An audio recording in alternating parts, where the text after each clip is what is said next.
तो चलिए आज अपनी रोजमर्रा की भागदौड़ से थोड़ा सा ब्रेक लेते हैं और मन की शांति के लिए एक ऐसे तरीके को समझते हैं जो कह सकते हैं सदियों से हमारे साथ है। कैसा महसूस होता है इस आवाज को सुनकर? देखिए, ये सिर्फ एक ध्वनि नहीं है।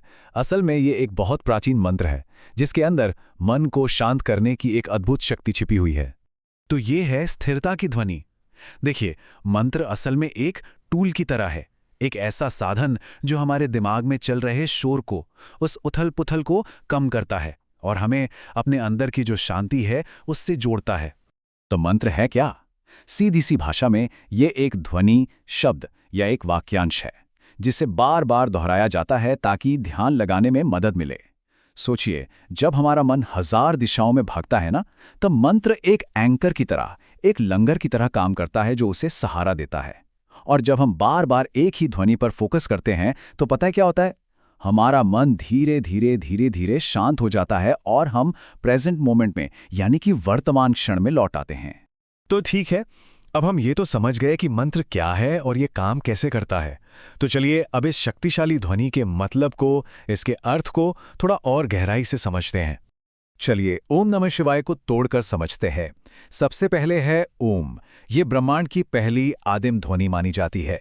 फिर आता है नमः, जो एक तरह से श्रद्धा दिखाने का तरीका है। इसका मतलब है मैं नमन करता हूं या मैं सम्मान करता हूं। और आखिर में शिवाय, ये हमारे आंतरिक स्व का, हमारे अंदर जो डिवाइन कॉन्शियसनेस है, जो हम सब में है, उसका प्रतीक है। तो कुल मिलाकर ये मंत्र हमें याद दिलाता है कि हम इस ब्रह्मांड से अलग नहीं है, बल्कि उसका एक बहुत जरूरी, एक अटूट हिस्सा है।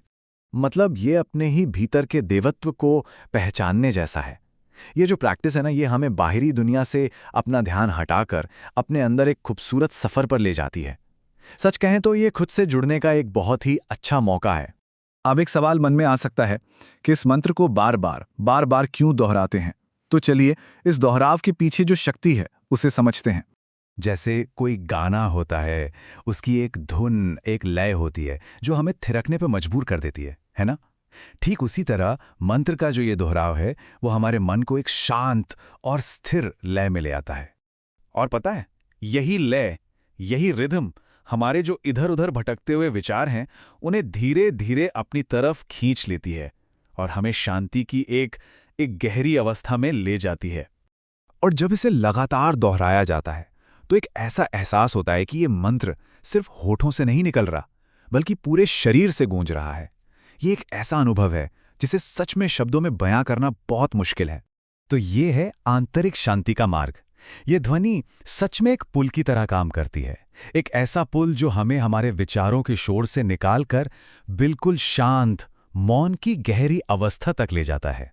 लेकिन सवाल तो यही है कि एक मामूली सी, साधारण सी ध्वनि हमें स्थिरता की स्थिति तक कैसे ले जा सकती है? ये सवाल लगभग हर उस इंसान के मन में आता है जो इस रास्ते पर अपना पहला कदम रखता है। और जानते हैं सबसे अच्छी बात क्या है? इसका जवाब किसी किताब में नहीं है, इसका जवाब हमारे अपने अंदर ही मिलता है। तो इसके प्रभाव क्या होते हैं?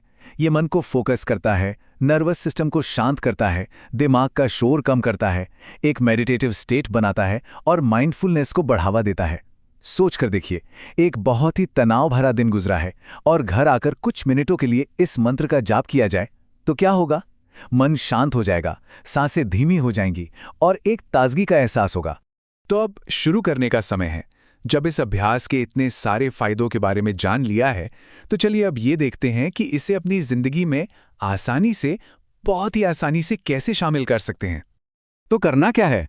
बस एक शांत जगह ढूंढनी है, आराम से बैठना है और इस ध्वनि को सुनना है। पता है, इस अभ्यास की सबसे अच्छी बात क्या है कि इसे करने का कोई सही या गलत तरीका नहीं है। इसे कहीं भी, कभी भी किया जा सकता है। बस एक शांत कोना चाहिए, आराम से बैठना है और इस ध्वनि को अपने अंदर गूंजने देना है। तो आखिर में बस यही सवाल कि स्थिरता का एक पल क्या कुछ प्रकट कर सकता है? शांति का ये एक पल क्या दिखा सकता है? हो सकता है ये हमें अपने भीतर की उस शक्ति से मिला दे जिसके बारे में शायद हमें पता भी ना हो सकता है ये हमें एक ऐसी दुनिया का रास्ता दिखा दे जो शांति, प्रेम और आनंद से भरी है।